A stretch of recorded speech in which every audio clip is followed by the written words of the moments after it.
नमस्कार स्टूडेंट्स, कैसे हैं आप सब। उम्मीद है आप सब ठीक होंगे। आज हम कक्षा 10 की गणित की पहली प्रश्नावली वास्तविक संख्याओं के महत्वपूर्ण प्रश्नों के बारे में चर्चा करेंगे। शुरुआत करते हैं एक धमाकेदार मोटिवेशनल कोटेशन से कि निगाहों में मंजिल थी, गिरे और गिरकर संभलते रहे। हवाओं ने बहुत कोशिश की, मगर चिराग आंधियों में भी जलते रहे। पहले चैप्टर का नाम वास्तविक संख्याएं हैं। तो वास्तविक संख्याएं क्या होती है, उससे पहले थोड़ा संख्या पद्धति यानी नंबर सिस्टम के बारे में अपन समझते हैं। देखिए, संख्या पद्धति, नंबर सिस्टम। सबसे पहले है प्राकृत संख्याएं, नेचुरल नंबर। इनको n से डिनोट किया जाता है। 1 से शुरू होकर अनंत तक चलती है, वो प्राकृत संख्याएं कहलाती है। अर्थात n बराबर 1 2 3 4 डॉट डॉट डॉट इन्फिनिटी। फिर है पूर्ण संख्याएं। इन प्राकृत संख्याओं में जीरो को जोड़ा गया, ऐड किया गया, तो ये पूर्ण संख्याएं बन गई, जिनको होल नंबर भी कहते हैं। जीरो से शुरू होकर अनंत तक चलती है। w बराबर 0 1 2 3 डॉट डॉट डॉट इन्फिनिटी। पूर्णांक संख्याएं, इंटीजर नंबर, माइनस इन्फिनिटी से प्लस इन्फिनिटी तक, इनको i या z से डिनोट किया जाता है। i बराबर 0 plus minus 1 plus minus 2 plus minus 3 plus minus अनंत या इनफाइनाइटी। फिर बट्टा वाली संख्याओं को भी कुछ न कुछ नाम दिया गया, उनको कहा गया परिमेय संख्याएं, रेशनल नंबर। परिमेय संख्याओं को इंग्लिश में कहते हैं रेशनल नंबर। इनको q से डिनोट किया जाता है। तो q बराबर p बटा q, जहां p और q बिलोंग्स टू i और q बराबर 0 नहीं होना चाहिए। इसके एग्जाम्पल हैं जितने भी फ्रैक्शन वाली नंबर हैं, 1/2, -3/5, 0, 5, जितने भी ये ऊपर वाले जितने भी नंबर हैं, प्राकृत संख्याएं, पूर्ण संख्याएं, पूर्णांक संख्याएं, वो परिमेय संख्याएं हैं। अब कुछ ऐसे नंबर हो सकते हैं जिनको आप p बटा q के रूप में नहीं लिख सकते, उनको नाम दिया गया अपरिमेय संख्याएं। अपरिमेय संख्याएं अर्थात जिनको p बटा q के रूप में नहीं लिख सकते आप। तो इसके कुछ एग्जाम्पल हैं √2, √3, √5, पाई और e। देखिए, ये भी अपरिमेय संख्याएं हैं। जैसे 2.22, 23, 24 और आगे बढ़ रही है। डॉट डॉट डॉट का मतलब आगे इनफाइनिटी तक बढ़ रही है, पता नहीं है इनका कितनी कहां तक चलेगी। जैसे 1.12, 13, 15 डॉट डॉट डॉट, इसका मतलब आगे बढ़ रही है, ये भी एक अपरिमेय संख्या है। इसका मतलब वास्तविक संख्याएं क्या हुई, इन सभी संख्याओं को मिला के सभी संख्याओं का एक समुच्चय वो वास्तविक संख्याएं होता है। अब अपन वास्तविक संख्याओं के बारे में समझेंगे। देखिए, सबसे पहले एक छोटा सा समुच्चय लेते हैं अपन n, नेचुरल नंबर का। अब आपको पता है कि प्राकृत संख्याओं में 1 से शुरू हो गई, 2 3, जितने भी पॉजिटिव नंबर हैं, धनात्मक संख्याएं, वो नेचुरल नंबर या प्राकृत संख्याएं। अब आपने इसमें 0 ऐड कर दिया, 0 जोड़ दिया, तो 0 जोड़ते ही वो जो नंबर बन गया वो w बन गया, यानी कि पूर्ण संख्याएं। अब इसमें अगर आपने माइनस वाले नंबर जोड़ दिए, माइनस वाली संख्याएं, -1, -2, -3, -15, जो भी है, ये जितने भी माइनस के और प्लस के नंबर हैं, 1 2 3 0, तो ये बन गए आपके इंटीजर नंबर, पूर्णांक संख्याएं। अब अगर आपने इसमें बटा वाले नंबर भी ऐड कर दिए, बटा वाले नंबर जैसे 1/2, -3/4, -5/7, 0, -1, -2, -5/7, ये जितने भी नंबर हैं वो बन गए आपके क्वोशंट नंबर, रेशनल नंबर, परिमेय संख्याएं। अब यहां पर एक छोटा सा समुच्चय और बनेगा, जिनको p/q के रूप में नहीं लिख सकते, p बटा q के रूप में नहीं लिख सकते, वो हो गई अपरिमेय संख्याएं, जिनको आपने q डैश कह दिया, यानी कि √2, √3, √5, पाई और e, ये जितने भी नंबर हैं वो हो गए आपके अपरिमेय संख्याएं। अब ये एक समुच्चय और एक ये समुच्चय, इन दोनों को मिला के जितने भी नंबर बनते हैं वो सारे रियल नंबर हैं, वास्तविक संख्याएं हैं। अब अपन इस प्रश्नावली से संबंधित महत्वपूर्ण प्रश्नों के बारे में चर्चा करेंगे। वीडियो में अंत तक जरूर बने रहें। देखिए, वो प्रश्न कुछ इस प्रकार हैं। प्रश्न है आपके पास में, संख्याओं 96 और 404 का मैसेप यानी कि HCF क्या होगा। HCF का मतलब हाईएस्ट कॉमन फैक्टर। तो मैसेप ज्ञात करने के लिए सबसे पहले आपको इसको अभाज्य गुणनखंडों के रूप में तोड़ना होगा। और अब की बार यूक्लिड विभाजन प्रमेय का आपके चैप्टर से हटा दिया गया, ये टॉपिक आपके हटा दिया गया है, ध्यान रखना। तो यूक्लिड विभाजन से इनका आपको HCF ज्ञात नहीं करना है, आपको इनका एचसीएफ अभाज्य गुणनखंड विधि से ज्ञात करना है।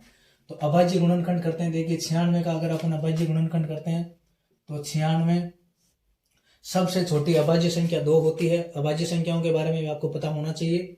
ऐसी संख्याएं जिनमें स्वयं के अलावा किसी अन्य संख्या का भाग नहीं जाता है, जैसे 2, 3, 5, 7, 11 ऐसे।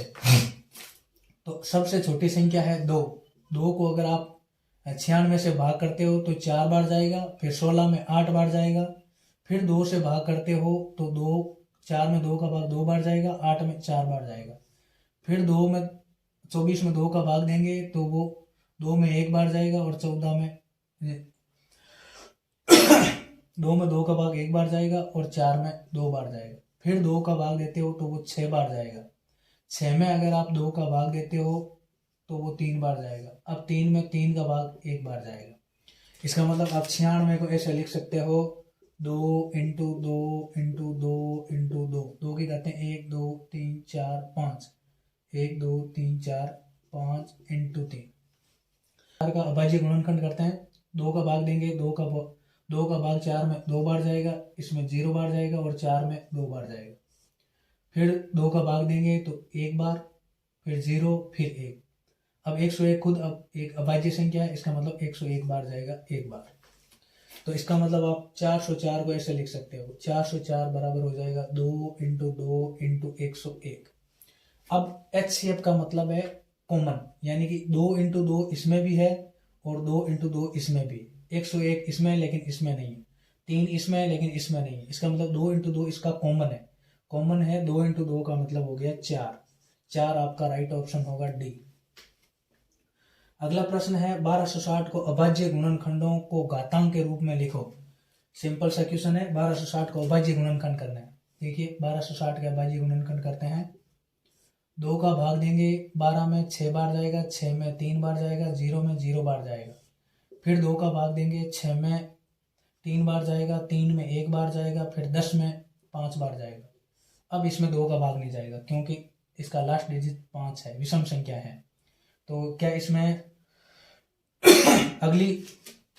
अगली अभाज्य संख्या 3 है तो 3 का भाग देंगे, 3 का भाग 1 बार जाएगा, फिर 1 में जाएगा नहीं 0 बार, फिर अपन देंगे 15 में भाग जाएगा 5 बार, फिर अपन 3 का भाग देंगे, 10 में 3 बार जाएगा और 15 में 5 बार जाएगा। फिर अब इसमें 3 का भाग नहीं जाएगा, अब इसमें जाएगा 5 का भाग। 5 का भाग इसमें 7 बार जाएगा और 7 में 7 का भाग 1 बार जाएगा। इसका मतलब 1260 को अभाज्य गुणनखंडों की घातांक के रूप में आप ऐसे लिख सकते हो, 1260 इज इक्वल टू 2 की घातें कितनी 1 2, 2 की घात 2 इंटू 3 की घातें कितनी 2, 3 की घात भी 2 और 5 की घात 1 और 7 की घात भी 1। इस प्रकार 1260 को आप अभाज्य गुणनखंड की घातों के रूप में लिख सकते हैं। अगला क्वेश्चन है 144 और 198 का मैसएप है, यानी एचसीएफ ज्ञात करो। एचसीएफ ज्ञात करने के लिए आपको इनको अभाज्य गुणनखंडों के रूप में व्यक्त करना होगा। देखिए 144 का अपन अभाज्य गुणनखंड करते हैं, 2 का भाग जाएगा, 14 में 7 बार जाएगा और 4 में 2 बार जाएगा, फिर 2 का भाग देंगे, 7 में 3 बार जाएगा और 12 में 6 बार जाएगा, फिर 2 का भाग देंगे 18 बार, फिर 2 का भाग देंगे 9 बार, फिर 9 में आप 3 का भाग देंगे, 9 में 3 का भाग 3 बार गया, 3 में 3 का भाग 1 बार जाएगा। इसका मतलब आप 144 को कुछ इस प्रकार लिख सकते हैं, 2 की घातें कितनी 1 2 3 4 4, 2 इंटू 2 इंटू 2 इंटू 3 की घातें 2। फिर आपके पास में है 198। 198 के अपन अभाज्य गुणनखंड करते हैं। 198 2 का भाग देंगे, 19 में 9 बार जाएगा, फिर 18 में भी 9 बार जाएगा। अब इसमें 2 का भाग नहीं जाएगा, 3 का भाग जाएगा, 3 का भाग 33 बार जाएगा, फिर 3 का भाग देंगे तो 11 बार जाएगा, फिर अब अपन 11 का ही भाग देंगे 1 बार जाएगा। इसका मतलब आप 198 को 2 इंटू 3 इंटू 3 इंटू 11 लिख सकते हैं। अब इनमें से अगर आपको कोई चीज़ कॉमन दिख रही है वो देखो, 2 की घात यहाँ तो 4 है लेकिन यहाँ 1 है तो 2 कॉमन है, फिर 3 की घात यहाँ पे 2 है लेकिन यहाँ 1 है, इसका मतलब 3 की घात 1 कॉमन है, फिर 11 यहाँ है लेकिन 11 नहीं है, लेकिन 11 वहाँ नहीं है। इसका मतलब 2 इंटू 3 यहाँ पर कॉमन है। 2 इंटू 3 का मतलब 6, यानी कि 144 और 198 का HCF आ जाएगा आपके पास में 6। अगला प्रश्न है संख्या 3825 को अभाज्य गुणनखंडों के रूप में लिखो। बहुत इजी है, इसको अभाज्य गुणनखंड के रूप में लिख सकते हैं। 3825 को आप 3 से डिवाइड करो। देखो पहले 3 से डिवाइड होता है नहीं होता है। 5 2 7, 7 और 8 15, 15 और 3 18। इसका मतलब 18 में 3 का भाग जा रहा है, तो इस 3825 में भी 3 का भाग जाएगा। तो सबसे पहले 3 में देते हैं, 1 बार जाएगा, 8 में 2 बार जाएगा, फिर 22 में 7 3 21 7 बार जाएगा, फिर 15 में 5 3 15 5 बार जाएगा। अब देखिए इसमें 3 का भाग जाता है कि नहीं जाता। 7 5 12, 12 और 2 14 और 1 15, 15 में 3 का भाग जाता है। इसका मतलब इसमें भी 3 का भाग जाएगा। 12 में भाग जाएगा 4 बार, फिर 7 में जाएगा 2 बार, फिर 15 में जाएगा 5 बार। अब देखिए इसमें 3 का भाग जाता है कि नहीं जाता। 4 2 6, 6 और 5 11, यानी 11 में 3 का भाग नहीं जाता। इसका मतलब इसमें 3 का भाग नहीं जाएगा। अगला आपके प्राइम नंबर है अभाज्य संख्या 5। 5 का भाग देंगे अपन 42 में अगर 5 का भाग देते हैं तो 8 पंजे 40, फिर 25 में 5 बार, फिर 5 का भाग देते हैं अपन 85 में अगर अपन 5 का भाग देते हैं तो 8 में 1 बार जाएगा, 3 बच गए, 35 में 7 बार जाएगा। अब अपन 17 में क्योंकि 17 एक खुद अभाज्य संख्या है तो 17 में 17 का भाग 1 बार जाएगा। तो इसके अभाज्य गुणनखंड कुछ इस प्रकार होंगे। 3825 बराबर, देखिए 2 की घातें हैं नहीं, 3 की घातें 2 है, तो 3 की घात 2 इंटू 5 की घात 3 है, 1 2 3, 5 की घात 3 इंटू 17। ये इस प्रकार इसके अभाज्य गुणनखंड होते हैं। अगला प्रश्न है सिद्ध करो कि 1/√2 एक अपरिमेय संख्या है। आपको पता है कि √2 तो एक अपरिमेय संख्या है, पहले से पता है, लेकिन यह भी सिद्ध करो कि 1/√2 भी एक अपरिमेय संख्या है। तो अपरिमेय संख्या सिद्ध करने के लिए आप 1/√2 को परिमेय संख्या मान लेंगे। तो आप लिखेंगे माना 1/√2 एक परिमेय संख्या है। मेरे साथ साथ लिखते रहें, ऐसे क्वेश्चन कन्फर्म आएगा आपके बोर्ड एग्जाम में। माना 1/√2 एक परिमेय संख्या है जिसे a/b के रूप में लिख सकते हैं, जहां a और b पूर्णांक संख्याएं जिनको i से डिनोट किया, पूर्णांक संख्याएं हैं। तो आपने मान लिया है कि 1/√2 एक परिमेय संख्या है जिसे a/b के रूप में लिख सकते हैं। तब आप लिखेंगे 1/√2 बराबर a/b। इसको थोड़ा सोल्व करते हैं। देखिए इसको थोड़ा सोल्व करते हैं। आप √2 को a से गुणा कर दो और b को 1 से गुणा कर दो। यहाँ आप लिख दो वज्र गुणन करने पर तो b को 1 से गुणा किया तो b हो गया, और √2 को a से गुणा करेंगे तो √2a हो गया। अब आप a को अगर आप इधर शिफ्ट करते हो, a इसके गुणा में इधर आएगा तो भाग में आ जाएगा। तो इसका मतलब ये हो जाएगा b/a बराबर √2। अब √2 तो एक अपरिमेय संख्या है और b/1 एक परिमेय संख्या है। ये दोनों कभी सच नहीं हो सकती। इसलिए आप लिखेंगे चूंकि b a पूर्णांक संख्याएं हैं, इसलिए b/a एक परिमेय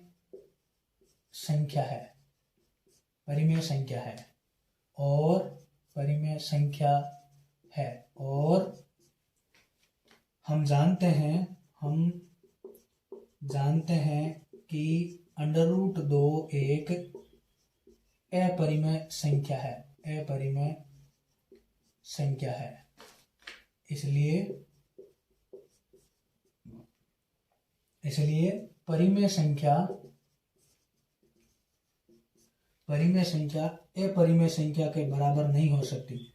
परिमेय संख्या अपरिमेय संख्या के बराबर नहीं हो सकती, नहीं हो सकती, इसलिए 1/√2 एक अपरिमेय संख्या है, अपरिमेय संख्या है। क्वेश्चन नंबर 6 है आपके पास में, निम्न में से कौन सी संख्या अपरिमेय है?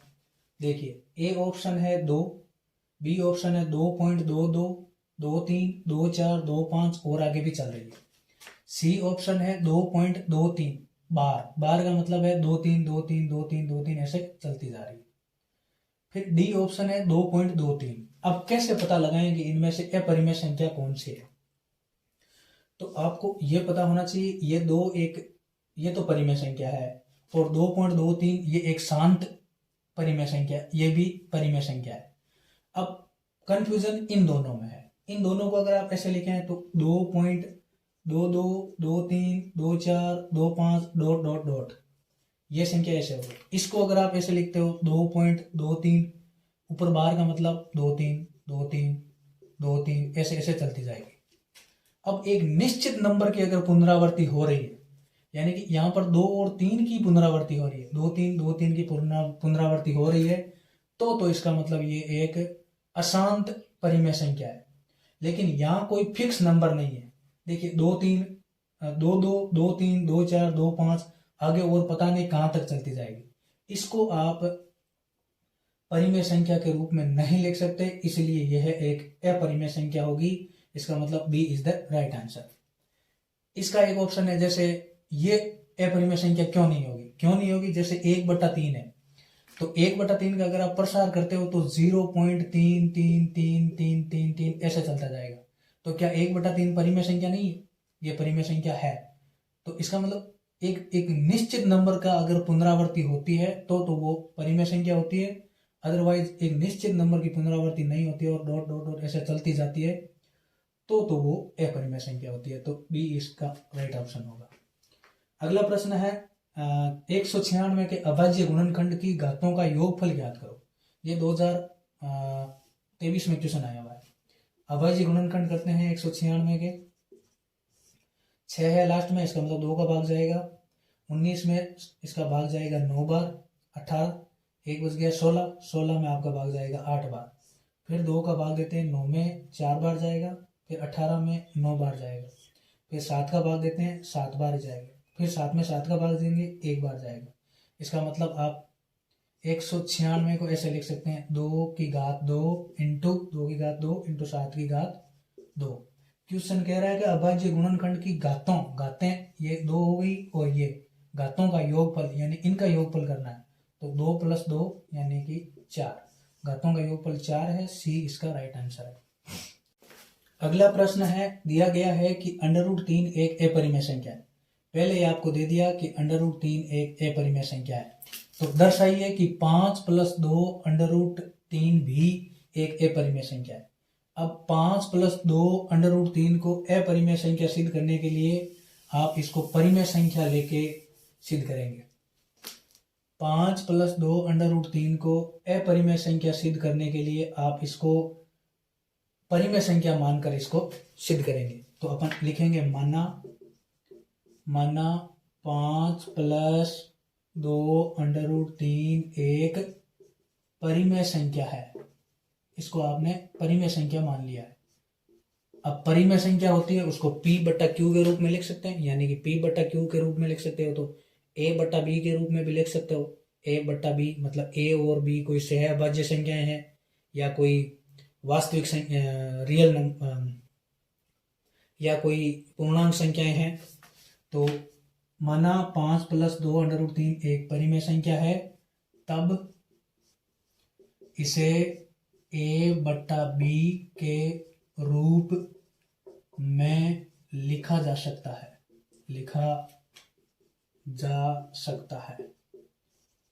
अब A और B क्या है? जहां A और B सहअभाज्य संख्याएं हैं,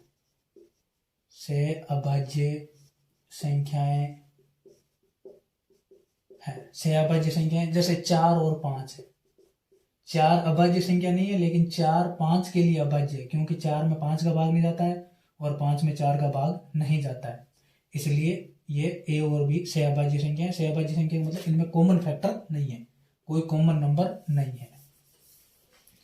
तो जहां ए और बी सहअभाज्य संख्या है, ए बटा बी के रूप में लिख सकते हो। तो अब आप लिखेंगे कि 5 + 2 √3 बराबर ए बटा बी।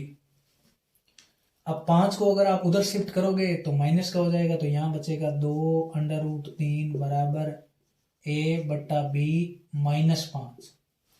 अब 2 इसके गुणा में है, इधर आएगा तो भाग में हो जाएगा, तो √3 बराबर ए बटा बी -5, इसको ब्रैकेट बना दो और बट्टा 2 कर दो ऐसे।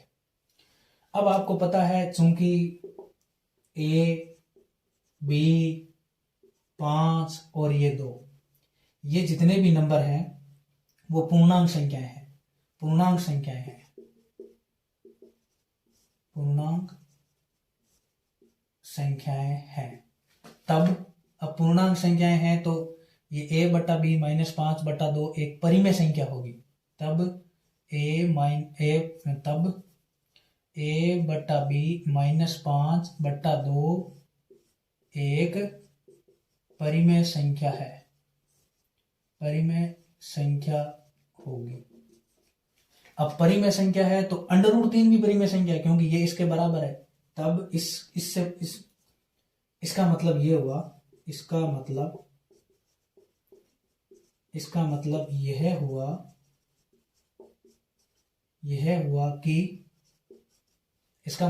हुआ कि √3 भी एक परिमेय संख्या है, परिमेय संख्या है। अब √3 तो परिमेय संख्या है नहीं, √3 तो आपने पहले ही मान रखा है, √3 एक परिमेय संख्या है। इसका मतलब ये हुआ कि आपने गलत मान लिया है कि 5 + 2 √3 एक परिमेय संख्या है, तो ये विरोधाभास प्राप्त हुआ है। इसका मतलब विरोधाभास प्राप्त हुआ, तो इसका मतलब आप कहेंगे कि 5 + 2 √3 एक अपरिमेय संख्या है। तो इसका मतलब ये हुआ कि √3 भी एक अपरिमेय संख्या है, लेकिन √3 एक अपरिमेय संख्या है, अपरिमेय संख्या है। यह विरोधाभास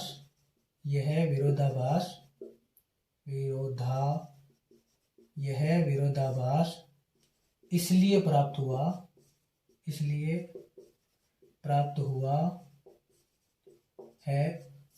प्राप्त हुआ है क्योंकि हमने पहले 5 + 2 √3 को परिमेय संख्या मान लिया था। अतः निष्कर्ष निकलता है कि 5 + 2 √3 एक अपरिमेय संख्या है। इस प्रकार का क्वेश्चन आपके बोर्ड एग्जाम में 2 नंबर का आएगा, कन्फर्म आएगा। वीडियो पसंद आया हो तो लाइक कीजिए, शेयर कीजिए, चैनल को सब्सक्राइब कर दीजिए। पढ़ते रहिए, टाइम बहुत कम बचा है, पढ़ने से ही सब कुछ होगा। अच्छे से पढ़िए, अच्छे से नाम रोशन कीजिए अपने माता पिता का। बहुत बहुत धन्यवाद। जय हिंद, जय भारत।